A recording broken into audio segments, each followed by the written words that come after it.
Everyone believed my dad died of a heart attack, until I played the voice recording he made on the night he died. When my mom's new boyfriend moved in, I was 13. Dad had passed away 8 days ago. He died from a heart attack that made no sense. One day, he was teaching me how to eat healthier, and bragging about how he'd never smoked a day in his life. And the next, I was standing over his hospital bed while the monitor went flat. The first thing Mom's boyfriend Cyrus did was drink from Dad's world's best father coffee mug. Mom poured it like it was already routine. But it wasn't just Dad's things he was claiming. Cyrus had this way of looking at me that made my skin crawl. His eyes would follow me across the room, lingering too long when I reached for something on a high shelf. He'd accidentally walk in while I was changing, apologizing with this smile that never reached his eyes. When I told Mom, he made me uncomfortable. She sighed like I was being difficult. Cyrus is just being friendly, Jasmine. Stop making this harder than it needs to be. But the more Mom pushed me to accept Cyrus, the more questions started eating at me. I couldn't stop thinking about how healthy Dad had been. He ran every morning, had his cholesterol checked monthly because he was paranoid about his family history. The doctor even joked he'd live to be 100. So at dinner one night, I mentioned it. Dad never had heart problems before. Cyrus set down his fork slowly, stared right at me and said, "Hearts are unpredictable. Sometimes they just stop." He said it like he was enjoying some private joke. Mom just snapped at me to stop dwelling on the past. I thought if I could just get proof, she would have to listen. So I started recording Cyrus on my phone when he'd make his creepy comments about me becoming a woman, or how mature I looked in my school uniform. But he found it, grabbed my phone right out of my hands one day and deleted everything while maintaining eye contact. Then he showed Mom the empty recordings folder and said I'd been trying to frame him. Mom took my phone away as punishment, said I was poisoning our fresh start. That's when things got worse. I started pushing my dresser against my door at night, but Mom noticed. "Why is your furniture moved?" she demanded. When I told her I didn't feel safe, she actually removed my bedroom door. We don't keep secrets in this family. Cyrus started coming in whenever he wanted. "Just checking on you, sweetheart," he'd whisper, sitting on my bed while I pretended to sleep. I started sleeping in my closet with the door closed, and when Mom found me there, she yanked me out. "What is wrong with you? Are you having some kind of breakdown?" She grabbed my shoulders. "Maybe you need therapy, Jasmine. This isn't normal." Dad had been dead for 6 weeks by then, and I felt like I was drowning. Every day Cyrus got bolder, Mom got blinder, and I got more desperate. I missed Dad so much it physically hurt, not just because I needed protection, but because none of this made sense. How fast Mom moved on, how Cyrus seemed to already know our house layout the first day he arrived. I went to Dad's old home office one night while they were watching TV. Cyrus had taken it over, of course, but I just needed to find something, anything that still smelled like Dad or had his handwriting on it. That's when I spotted it, shoved behind the bookshelf like someone had tried to hide it. Dad's old iPad, 3% battery. The screen lit up, and the last app open was voice recorder. My heart was pounding so hard I could hear it in my ears. The recording was dated right before we left for the hospital, 11:35 p.m. He'd labeled it grocery list, which was weird because Dad always just texted himself reminders. I looked at the bedroom door, heard Cyrus laugh at something on the TV downstairs, and pressed play. Dad's voice filled the room and I almost sobbed. It started off with him listing groceries he needed from Aldi, and then Cyrus walked into the room while he was recording. Then confusion in his tone. "Melissa, what's he doing here? It's midnight." I heard muffled voices, movement, then Mom's voice, sweet and calm. "Just drink your juice, Tony. It'll help you sleep. It tastes..." "Melissa, what did you..." Dad sounded drowsy, confused. Then Cyrus's voice, matter of fact, "Should take about 3 minutes. Potassium? Untraceable." The iPad slipped in my hands. Dad's voice was getting distant, like he'd dropped the phone. "Jasmine, our daughter, she'll be fine," Cyrus said. "I'll take good care of her." I was so focused on memorizing every detail, proving Dad was murdered, that I didn't hear the TV downstairs go quiet, didn't hear the footsteps on the stairs. "I see you found your dad's old things, Jasmine." Cyrus's slimy voice kicked my nervous system into flight or fight. "You know your mom doesn't like that." My hands shake so bad I almost dropped the iPad right there on the floor. I slammed my thumb on the lock button and shoved the thing deep in my hoodie pocket, trying to keep my face normal even though my heart is beating. So loud I swear Cyrus can hear it from where he's standing in the doorway. I need to get out of this room right now. I grab my stomach and make my voice sound weak and desperate. "I feel really sick. I need the bathroom." Cyrus doesn't move for 3 long seconds, just stands there staring at me with those cold eyes, and I can feel sweat starting on my back. Then he steps to the side and I rush past him so fast I almost trip on the hallway rug. I lock the bathroom door behind me and lean against it, breathing hard. The iPad is burning a hole in my pocket. I pull it out with fingers that won't stop shaking and tap the screen. 2% battery left. I open my school email on the browser, the one Mom doesn't know about because I set it up at the library last year. My fingers fumble on the tiny keyboard as I attach the voice recording file. The attachment takes forever to load, and I keep glancing at the door like Cyrus might break it down any second. I type Ms. Reeves's email address. the counselor who was nice to me after Dad died, and hit send. The progress bar crawls across the screen slower than anything I've ever watched in my life. Come on, come on, come on. The battery drops to 1% and the bar is only halfway. I press my other hand against my mouth to keep from making noise. Finally, the email shows sent. I delete it from the sent folder on the iPad itself so there's no trace. Then the screen goes black. Dead battery. I stuff the iPad deep in my backpack under my math textbook and Spanish folder, then flush the toilet even though I didn't use it. I wash my hands and stare at my face in the mirror. I look pale and scared.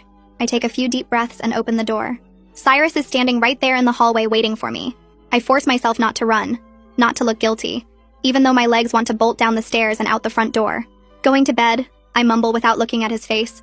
I walk as normally as I can to my doorless room, and the second I'm inside, I shove my dresser against the opening. It won't stop him, but at least I'll hear it move if he tries to come in.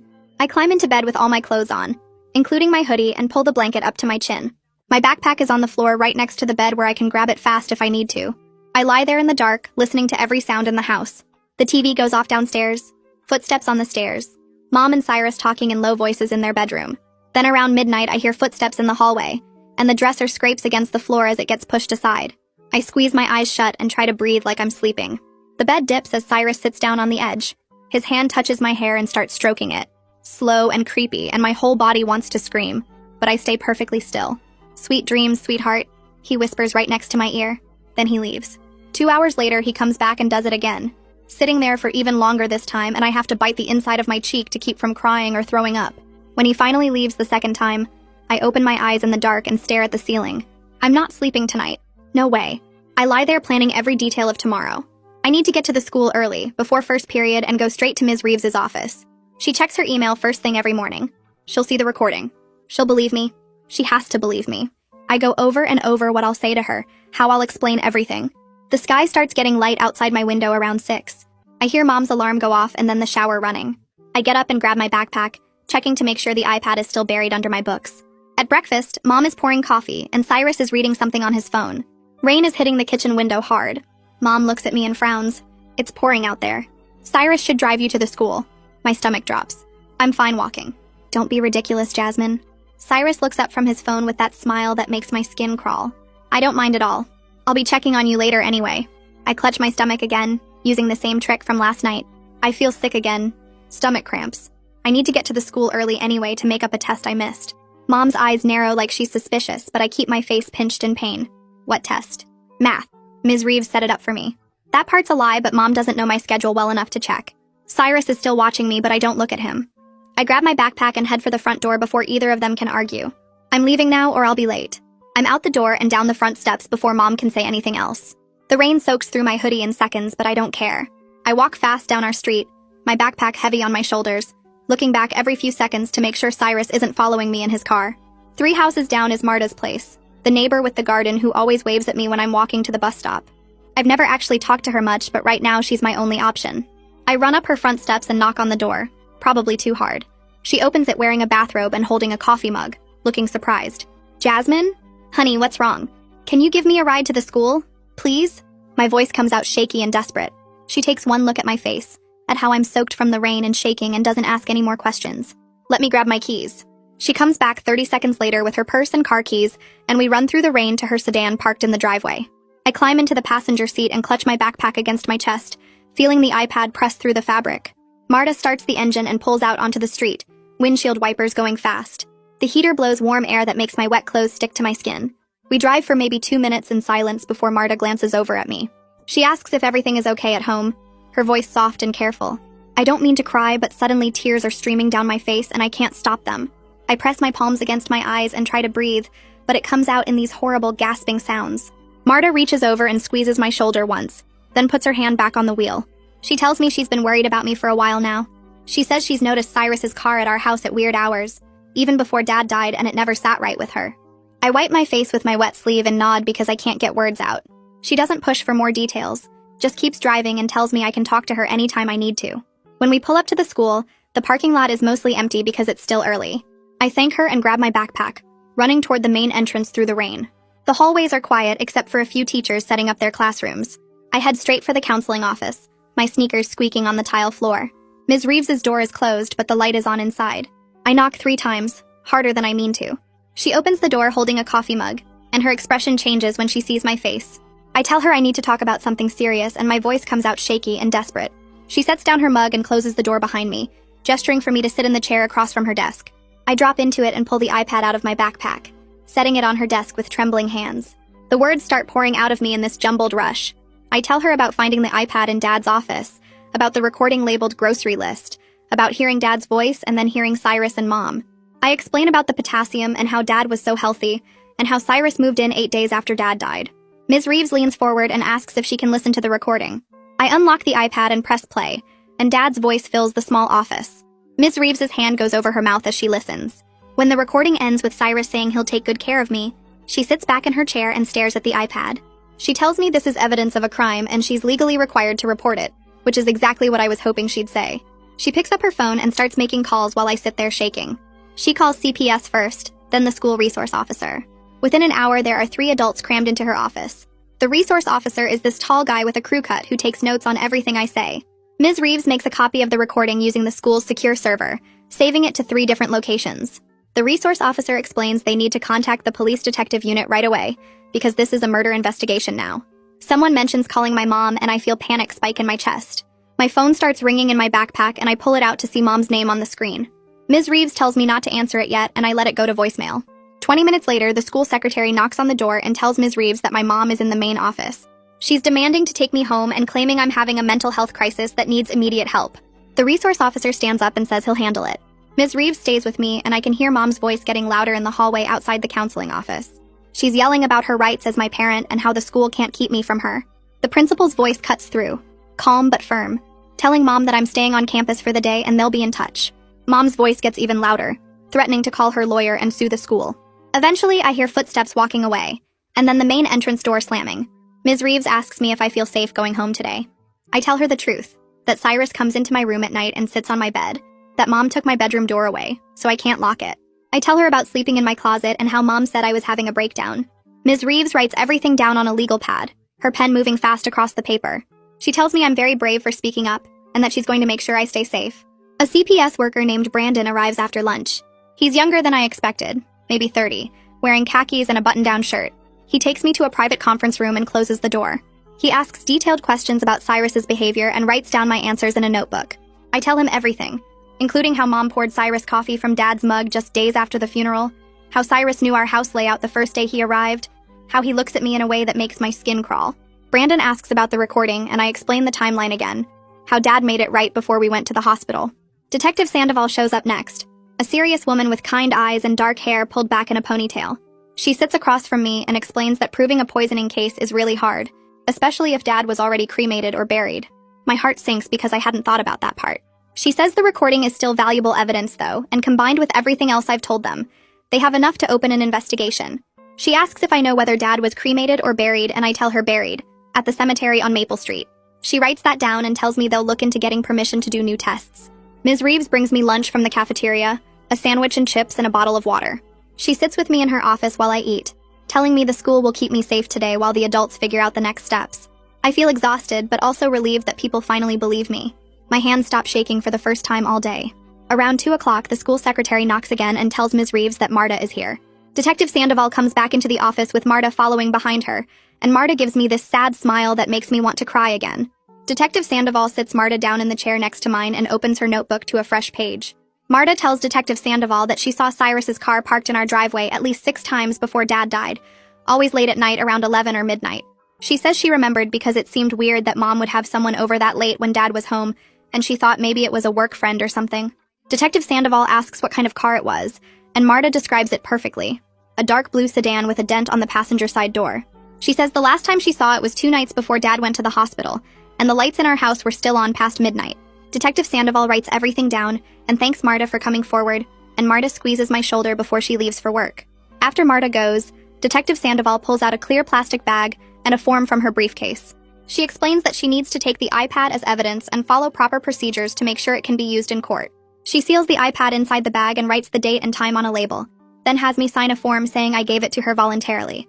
Watching her zip it into her briefcase makes my chest feel tight because that iPad is the only proof I have, and now it's going somewhere I can't see it. Detective Sandoval must notice my face because she tells me the recording is also backed up on the school's server, so there are multiple copies now. She says the iPad will be kept in a secure evidence locker at the police station, and only authorized people can access it. About 20 minutes later, a man in a suit walks into the office and Detective Sandoval introduces him as Edward, a forensic pathologist who works with the medical examiner's office. Edward sits down across from me and explains his job in a way that doesn't make me feel stupid. He says potassium is really hard to detect after someone dies, because everyone's body naturally has potassium in it. The problem is that potassium levels can change after death, so even if they test Dad's body now, it might not show anything unusual. He asks me if Dad was buried or cremated, and I tell him buried at the cemetery on Maple Street. Edward nods and says that's good because it means they could potentially dig up the body and do new tests, but he warns me it's expensive and not guaranteed to work. He explains that if Dad was injected with potassium chloride, it would have caused his heart to stop really fast, which matches what happened at the hospital. Detective Sandoval thanks Edward and he leaves, and then Brandon comes back into the office looking serious. Brandon sits down and tells me that CPS has decided to place me in emergency foster care tonight because it's not safe for me to go home. My stomach does this weird flip where I feel scared and relieved at the exact same time. Ms. Reeves reaches over and squeezes my hand, promising she'll check on me tomorrow and make sure I'm okay. Brandon explains that a foster family has already been contacted and they're expecting me tonight, and he'll take me there himself after we finish at the CPS office. He says I can't go back to my house to get my things because Mom and Cyrus might be there, so CPS will provide basic stuff until they can arrange a supervised visit to collect my belongings. Around 4 o'clock, Brandon drives me to the CPS building downtown in his car. We're sitting in a conference room filling out paperwork when the receptionist comes in and says my mom and Cyrus are in the lobby demanding to see me. Brandon tells her to have them wait and he goes out to talk to them. Through the glass window in the door, I can see Mom and Cyrus standing at the front desk with this thick folder. When Brandon comes back 10 minutes later, his jaw is tight and he looks angry. He tells me that Mom and Cyrus brought printed copies of emails and text messages, claiming I've been having behavior problems and making up stories for attention. Cyrus apparently told the CPS supervisor that I've been acting out in inappropriate ways, and they were already planning to get me therapy before I made these accusations. Hearing Brandon repeat what Cyrus said makes me feel sick, like I might actually throw up right there on the conference room table. Ms. Reeves, who came with us to CPS, stands up and says she has documentation of every interaction with me, and there's never been any indication of behavior problems. She pulls out her own folder with notes from our meetings and my academic records showing I'm a good student. The CPS supervisor reviews both sets of documents and decides that regardless of the behavior claims, the recording is serious enough that I need to stay in protective custody while they investigate. Mom starts yelling in the lobby about her rights and how they can't just take her daughter, but security asks them to leave. After Mom and Cyrus finally go, Ms. Reeves sits with me at the conference table and helps me write down everything I remember. She has me start from the beginning, from the day Dad died, and write down exact dates and times for everything. I write about Cyrus drinking from Dad's mug 8 days after the funeral, about him walking in on me changing, about Mom taking my bedroom door away. Ms. Reeves tells me to include specific things people said, not just what happened, because details matter. She explains that kids who make up stories usually can't keep their facts straight, but my memory is clear and consistent, which will help the investigation. We work on the statement for over an hour until my hand cramps from writing. The next afternoon, Detective Sandoval comes to the foster home where I stayed last night. The foster parents are nice, but everything feels weird and temporary, like I'm living in someone else's life. Detective Sandoval sits with me in the living room and tells me she found something important. She says that 3 months before Dad died, Mom increased his life insurance policy from $200,000 to $400,000. The insurance company confirmed it and sent Detective Sandoval copies of the paperwork with Mom's signature. I feel like I'm going to throw up again because that means Mom was planning to kill Dad for at least 3 months. Detective Sandoval explains that the insurance increase is what they call premeditation, which makes the crime more serious. She asks if I remember anything unusual happening 3 months ago, and I tell her that's around when Cyrus started showing up at our house more often. 2 days later, Brandon arranges a supervised phone call with Mom at the CPS office. I sit in a room with Brandon and a speakerphone on the table between us. When Mom's voice comes through, she's crying and begging me to come home. She says Cyrus moved out and she misses me so much and the house is empty without me. For a second, I almost believe her because she sounds so sad. But then she says I'm breaking up our family with lies and destroying her life. She tells me that if I just admit I made everything up, we can go back to normal and be happy again. That's when I realize she's trying to manipulate me the same way she always has, making me feel guilty for her choices. I tell her I love her, but I can't trust her anymore, and Mom starts crying harder. Brandon ends the call after 10 minutes and asks if I'm okay. Later that week, Ms. Reeves calls Brandon and tells him the school security guard reported something concerning. The guard says he saw Cyrus's car in the parking lot near the student pickup area yesterday afternoon, just sitting there with Cyrus inside watching the building. The guard didn't approach him because he didn't know about the situation, but he thought it was weird enough to mention. Detective Sandoval gets the security footage from the school and sees Cyrus's car clearly on camera. She files paperwork for a restraining order that same day, and the judge approves it within hours. The restraining order says Cyrus has to stay at least 500 feet away from me, my school, and anywhere he knows I might be. The next morning, Detective Sandoval shows up at our house with 2 other officers and a search warrant. Brandon calls to tell me about it while it's happening. Detective Sandoval and her team seize Mom and Cyrus's computers, phones, tablets, and any other electronics they can find. They take Mom's laptop, Cyrus's desktop computer from Dad's old office, both their phones, and even an old tablet they find in a drawer. Brandon explains that this is actually a good sign because it means the investigation is moving forward seriously, and they're building a real case. The police will have tech specialists go through everything looking for evidence, including internet searches, deleted messages, and anything else that might prove what happened to Dad. 3 days later, Detective Sandoval calls Brandon and asks if she can come by the foster home to show me something important. She arrives that afternoon with a folder full of papers and sits down with me at the kitchen table. The police tech specialist went through every file on Cyrus's computer and found his search history from 2 weeks before Dad died. Detective Sandoval slides the printed pages across to me, and my hands shake as I read the searches. Potassium chloride lethal dose. How much potassium to cause heart attack? Untraceable poisons that mimic natural death. Time for potassium overdose to work. The dates are right there in black and white. October 3rd and October 4th. Exactly 14 days before Dad died. I start crying because this proves I was right all along, that I wasn't crazy or making things up like Mom said. Detective Sandoval puts her hand on my shoulder and tells me this is strong evidence that shows planning and intent. She explains the DA is reviewing everything and building a case, but it takes time to do it properly. Brandon brings me tissues and I wipe my face, feeling this weird mix of relief and anger because now people have to believe me, but it doesn't bring Dad back. The next morning, Edward meets with Detective Sandoval at the police station to review all the evidence together. Brandon tells me about it later that day when he comes to check on me. Edward explained that even with the computer searches and the recording, the case is still what lawyers call circumstantial without Dad's body, or the original blood samples from that night. He suggested requesting an exhumation if Dad was buried, so they can do new toxicology tests on his remains. But Edward warned that exhumations are really expensive, and the DA has to approve it, plus Mom's lawyer will probably fight it. Detective Sandoval told Edward she's going to push for it anyway because they need physical evidence to make the case stronger. Brandon explains this stuff to me in simple terms, and I ask if they're going to dig up Dad's grave. He says maybe, if the judge allows it, but it could take weeks or months to get approval. I feel sick thinking about disturbing Dad's resting place, but I know it's the only way to prove what Cyrus and Mom did to him. The CPS hearing happens the next week at the courthouse downtown. Brandon drives me there, and we sit in a small courtroom with wooden benches and fluorescent lights that buzz. Mom shows up with her lawyer, a woman in a gray suit who looks annoyed. Cyrus isn't allowed to come because of the restraining order. The judge is an older man with glasses who reads through all the reports from CPS, the police, and the school. He asks Mom's lawyer some questions about why Cyrus was in the house so much, and why Mom removed my bedroom door. Mom's lawyer tries to explain that Mom was just trying to help me adjust after losing my father, but the judge doesn't look convinced. Then the judge reads his decision out loud. Cyrus cannot have any contact with me at all, not in person or through messages or anything. Mom can only see me with supervision at the CPS office, no home visits. Mom starts crying when he says that, dabbing her eyes with a tissue, but she doesn't look at me once during the whole hearing. I feel guilty even though I know I did the right thing. Like somehow I'm the one breaking up our family instead of her being the one who killed Dad. Brandon squeezes my hand and reminds me this is about keeping me safe, not punishing Mom. Back at the school on Monday, kids start whispering about why I'm not living at home anymore. I hear bits and pieces in the hallway between classes. Some girl from my English class tells people my mom is in jail, which isn't even true. Another kid says I got taken away because I was doing drugs, which is completely made up. The worst rumor is that I accused my stepdad of touching me, and CPS took me away, and kids look at me weird when I walk past. I try to ignore it, but by lunch I feel like everyone is staring at me. I go to Miss Reeves's office instead of the cafeteria, and she can tell something is wrong. I tell her about the rumors, and she gets this determined look on her face. She makes some calls during her lunch break, and by the end of the day, she's talked to all my teachers about giving me privacy and not letting other kids ask questions about my situation. She also tells me I can eat lunch in her office whenever I need a break from the cafeteria, and she sets up a quiet corner with some books and a beanbag chair. It helps knowing someone at the school is looking out for me. That afternoon, Detective Sandoval interviews Mom at the police station with Mom's lawyer sitting right next to her.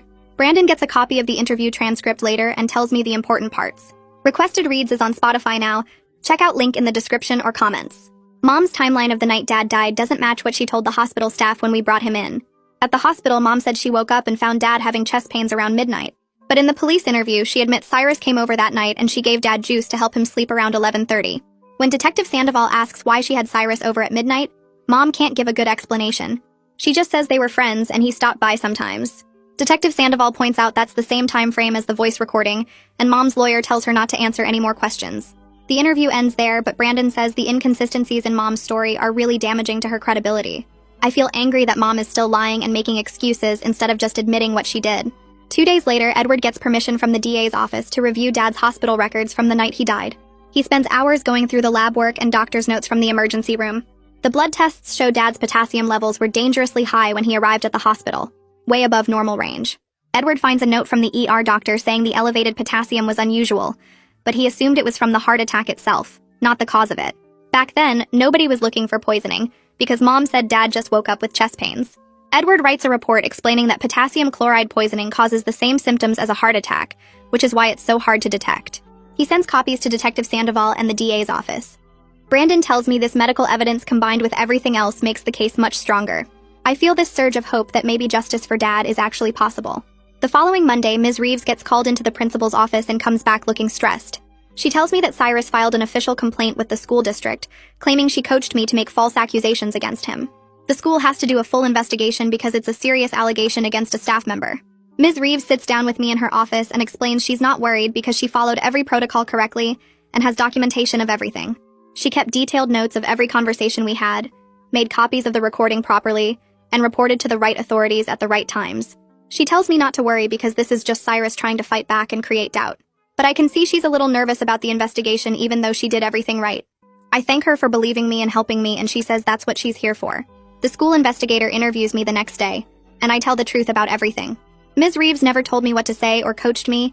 She just listened and followed the law. That same week, CPS does a surprise home visit to check if Mom is following the judge's orders. Brandon tells me about it afterward because I wasn't there, obviously. The caseworker shows up at our house unannounced and finds that Mom changed all the locks, which makes sense for security. But then the caseworker looks around and finds Cyrus's clothes still hanging in the closet in Mom's bedroom. His shoes are by the door, his toothbrush is in the bathroom, and there's a coffee mug with his name on it in the kitchen. The caseworker takes photos of everything as evidence that Cyrus never actually moved out like Mom claimed.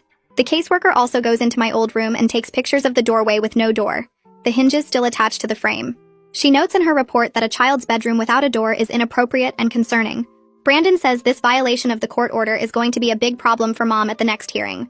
I feel weirdly satisfied that Mom got caught lying again, but also sad that she chose Cyrus over following the rules to get me back. At the school the next day, I'm sitting in math class when a male substitute teacher walks in unexpectedly because our regular teacher is sick. He's tall with dark hair and he comes into the classroom without knocking, just opens the door suddenly. My heart starts racing and I can't breathe right. My vision gets blurry around the edges and my hands start shaking on my desk.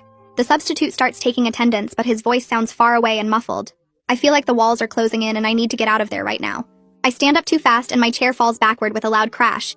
Everyone stares at me and the substitute asks if I'm okay, but I can't answer. I run out of the classroom and down the hall to the nurse's office, my chest tight and painful.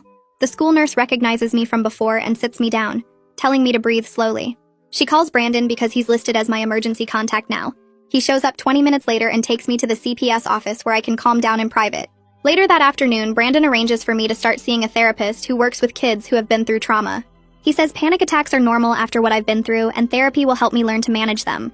That night at my foster home, I try to go to sleep in the small bedroom they set up for me. The foster parents are nice people, an older couple whose own kids are grown up and moved out. They have strict house rules about bedtime and chores and screen time, which is fine but different from what I'm used to. The bed is comfortable, but it's not my bed and the room smells different from my old room. I lie there for an hour trying to fall asleep, but I keep thinking about Cyrus coming into my room at night. Without meaning to, I get up and start pushing the dresser across the floor toward the door. It makes a scraping sound on the hardwood and I freeze, hoping I didn't wake anyone up. The foster mom knocks softly and opens the door, finding me standing there with the dresser halfway across the room. She doesn't get mad or ask a bunch of questions. She just comes in and sits on the bed, patting the spot next to her. She tells me gently that I'm safe here, that nobody is going to come into my room at night, that the doors all have locks if I want to use them. She explains that old habits are hard to break, and it's okay that I'm scared, but I don't have to protect myself anymore, because that's her job now. We push the dresser back together, and she shows me how to lock my bedroom door from the inside. I finally fall asleep around midnight with the door locked, feeling a tiny bit safer than I have in months. The next morning, Brandon calls and asks if he can stop by the foster home to update me on the case.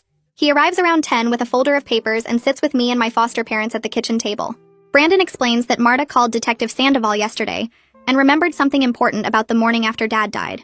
She was taking out her trash early and noticed a heavy garbage bag in our bin that made clinking sounds like glass bottles when the truck picked it up. Detective Sandoval already requested our trash pickup records to see if anything can be tracked down, but Brandon says it's probably gone by now since trash gets buried in landfills. Still, it's another piece that shows something suspicious happened that night. 2 hours later, Detective Sandoval calls Brandon while he's still at the house and asks to talk to me. She tells me the police found a receipt in Cyrus's car during their first search that they're just now following up on. It's from a medical supply store for syringes and something called salt substitute, which she explains contains potassium chloride. The receipt is dated 4 days before Dad died. Detective Sandoval says they pulled the security footage from the store, and it clearly shows Cyrus buying those exact items. My hands start shaking when she tells me this because it proves Cyrus was planning to kill Dad before it happened. Brandon takes the phone back and talks to Detective Sandoval for a few more minutes while I sit there trying to process everything. After he hangs up, Brandon tells me there's more news, but some of it isn't good. The life insurance company found out about the investigation and froze Mom's payout until everything gets resolved. Mom apparently had to hire a lawyer to fight the insurance company, and Brandon says this actually helps our case because it shows even the insurance people think something suspicious happened. He explains that insurance companies have their own investigators, and they don't freeze payments unless they have serious doubts about the death being natural. Over the next few days, I try to focus on the school and settling into my foster home routine, but it's hard not to think about the case constantly. Then one afternoon, my therapist shows me something during our session that makes my stomach hurt. Mom found a way to message me through the supervised communication app that CPS set up. The first message says she loves me and misses me so much and wants me to come home. But the second message, sent just an hour later, says I'm ruining her life and tearing apart our family with lies. My therapist helps me understand that this is manipulation, switching between love and blame to confuse me and make me feel guilty. She teaches me about setting boundaries and explains that I don't have to respond to messages that make me feel bad. We practice what I can say if Mom keeps messaging, and my therapist promises to monitor the app and report anything concerning to Brandon. The next week, Brandon tells me that Edward officially recommended exhuming Dad's body for new toxicology tests. The DA's office is debating whether it's worth the cost and all the publicity that will come with digging up a grave.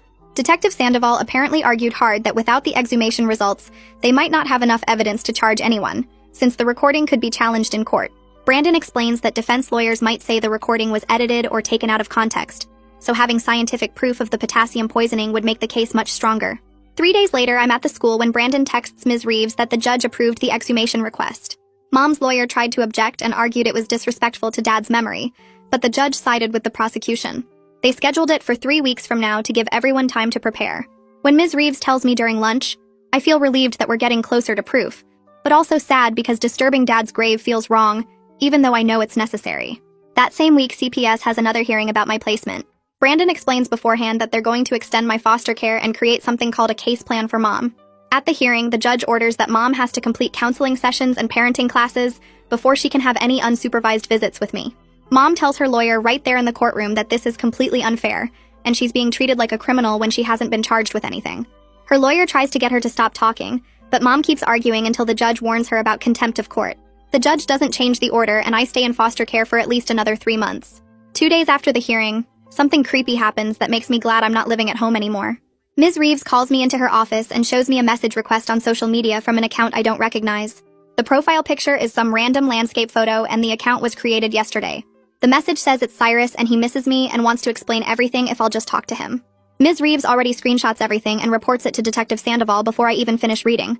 Detective Sandoval tells Brandon this counts as a restraining order violation, and she's adding it to the file. She says Cyrus is getting more desperate as the evidence piles up against him, which makes him more dangerous. Meanwhile, the police execute a second search warrant on Cyrus's car, going through it more carefully this time. Detective Sandoval calls me that evening to tell me they found a small notebook wedged under the passenger seat. Inside the notebook are pages of notes with Dad's work schedule written down, including what time he left the house and what time he got home. There's also my school schedule with notes about what days I had after school activities. Detective Sandoval says this shows premeditation and planning, that Cyrus was watching our family and learning our routines before he made his move. The notes go back almost 2 months before Dad died. Finally, after weeks of waiting and wondering what will happen next, Brandon calls with the biggest news yet.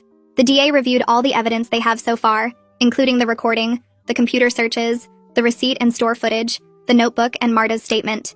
They decided they have enough to file charges even before the exhumation results come back, but they want to wait for the toxicology tests to make the case as strong as possible. Detective Sandoval explains this means they're taking everything seriously and believe they can prove what happened beyond reasonable doubt. She tells me the DA usually doesn't move forward unless they're confident they can win at trial. Brandon says we should expect charges to be filed within a month after the exhumation results come back from the lab. I ask what kind of charges, and he explains it will probably be murder for Cyrus and accessory or conspiracy for Mom, depending on what the DA can prove about how much she knew and planned. Hearing him say the word murder out loud makes everything feel more real and scary, but also validates that I wasn't crazy or making things up like Mom tried to claim. 3 days after the DA made their decision, Detective Sandoval called Brandon with news that made him come straight to my foster home. Cyrus got arrested that morning for harassment and witness tampering based on the fake social media messages and being spotted near my school multiple times. Brandon explained the charges while sitting across from me at the kitchen table, his folder open with official-looking papers inside. The arrest happened at Cyrus's apartment around 6 in the morning with 4 officers present. Detective Sandoval told Brandon that Cyrus acted calm during the whole thing, like he expected it.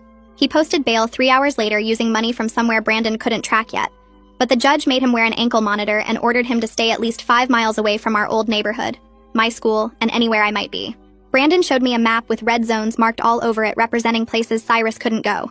The ankle monitor company would alert police immediately if he entered any restricted area. I asked what happens if he breaks the rules, and Brandon said he'd go straight to jail with no bail option. That same week, someone sent an anonymous email to CPS with a photo attached. Brandon showed me the picture on his phone after school one day. Mom and Cyrus sitting together at a restaurant booth, leaning close and holding hands across the table. The photo had a timestamp from 2 days ago, which meant Mom violated the court order requiring no contact with Cyrus. Brandon filed a violation report that afternoon and requested an emergency hearing. The judge scheduled it for the following Monday. When Brandon told me the judge threatened to take away all of Mom's visitation rights if she kept breaking the rules, I felt guilty even though I knew she did this to herself. The hearing happened in a smaller courtroom than before with fewer people present. Mom sat with her lawyer at one table while Brandon represented CPS at another. The judge read the violation report out loud, including details about the restaurant meeting and how long they stayed there. Mom's lawyer tried to argue that Mom had a right to see whoever she wanted as an adult, but the judge cut him off. The judge tightened Mom's supervision requirements and stated very clearly that she must have zero contact with Cyrus going forward. Mom stood up right there and argued that this was unfair, that she's an adult who can make her own choices about relationships. Her lawyer grabbed her arm and tried to get her to sit down and stop talking, but Mom kept going. She said the court was treating her like a criminal when she hadn't been charged with anything yet. The judge warned her about contempt of court and told her lawyer to control his client. Mom finally sat down, but I could see her jaw clenched tight with anger. The judge didn't change the order, and I stayed in foster care with even stricter rules about Mom's visits. Ms. Reeves called me into her office the next day during lunch period. She closed the door and asked me to sit in the comfortable chair by her desk. She explained that I might have to testify in court when the trial happens, and she wanted to help me prepare so I wouldn't feel as scared. We spent the whole lunch period practicing how to answer questions. She taught me to take a breath before responding, to say if I don't understand something, and to tell the truth even if it's hard. She showed me breathing exercises for when I feel panicked, counting to 4 while breathing in and counting to 4 while breathing out.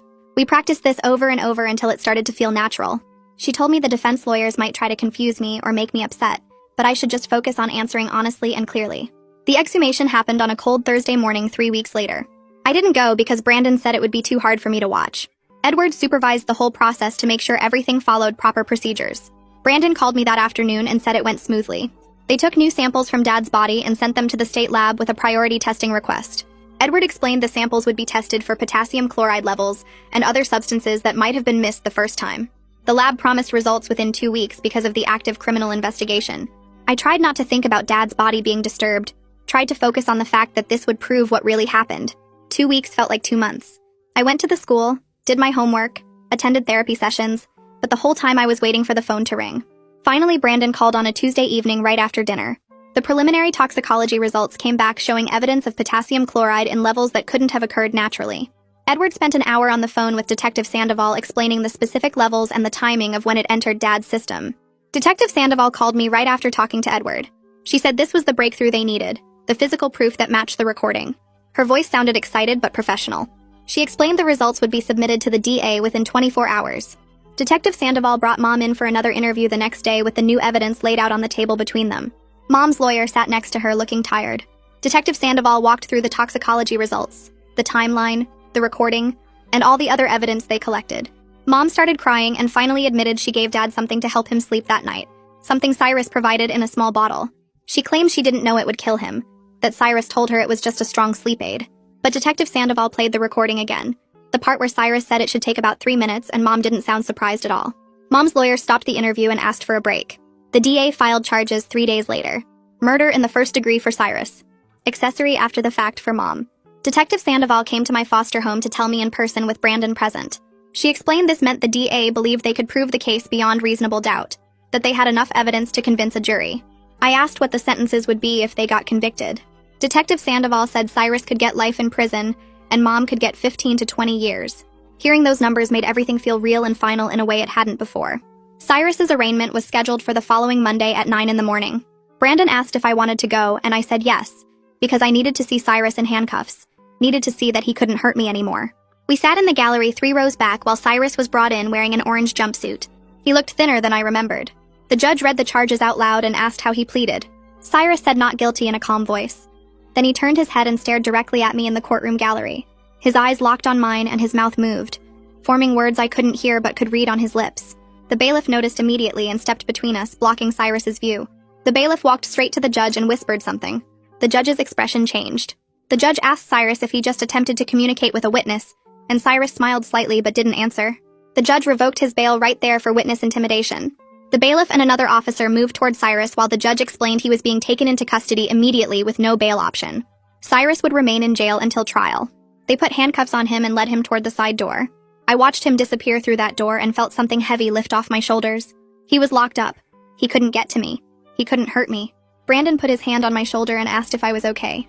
I nodded because for the first time in months, I actually was. Brandon walked me out of the courthouse to his car parked in the lot across the street. He explained during the drive that CPS found a longer-term placement with a family experienced in cases like mine. The foster parents lived 20 minutes away in a quiet neighborhood with 2 other foster kids who were older than me. Their names were Carol and Jim, and they met us at the front door when we pulled up. Carol showed me to my room, a small space with blue walls and a window that looked out at their backyard. She helped me unpack the few clothes I had from the emergency placement and told me dinner was at 6. That first night, I woke up screaming from a nightmare about Cyrus standing over my bed. Carol came in within seconds and sat in the chair by my door until I fell back asleep. She did this 3 more times that week without ever acting annoyed or tired. Ms. Reeves came to visit me at the foster home 2 weeks later carrying a notebook and some printed papers. She sat with me at the kitchen table and explained the court wanted a victim impact statement from me. I asked what that meant, and she said it was my chance to tell the judge in my own words how Cyrus hurt me and what I lost when Dad died. We worked on it together for over an hour, Ms. Reeves asking gentle questions and writing down my answers. When I got to the part about missing Dad's laugh and how he used to make pancakes every Saturday, I started crying so hard I couldn't talk. Ms. Reeves waited patiently and handed me tissues. After we finished, she read it back to me and asked if it sounded right. Hearing my own words out loud made me cry again, but this time it felt different. It felt like my voice actually mattered and people would have to listen. Brandon showed up at the foster home 3 days later with news about the insurance company. They officially denied Mom's claim because of the ongoing criminal case. He sat across from me in the living room and said Mom put in a request for a supervised visit. He asked if I wanted to see her, and I felt my stomach twist up. Part of me missed her so much it hurt, missed the mom she used to be before Cyrus. But another part stayed angry at how she chose him over me and over Dad. I told Brandon yes, because maybe if I saw her, I could understand why she did it. The visit got scheduled for the following Tuesday at the CPS office downtown. Brandon drove me there and we sat in a small room with a table and 4 chairs. Mom walked in 10 minutes late wearing the same clothes she wore to Cyrus's arraignment. She looked thinner and her hair needed washing. She started crying the second she saw me and reached across the table to grab my hands. Brandon reminded her about the no contact rule and she pulled back. Mom kept switching between saying she was sorry and making excuses about how Cyrus manipulated her. She claimed she never wanted Dad to die and didn't know the drink would kill him. I listened for a while and then told her I loved her but couldn't trust her anymore. She cried harder and said I was breaking her heart. I pointed out that she broke mine first when she helped kill Dad. Brandon ended the visit after that because Mom started getting loud and defensive. Edward called Detective Sandoval the next week with his final report. Brandon told me about it during our regular check-in at the foster home.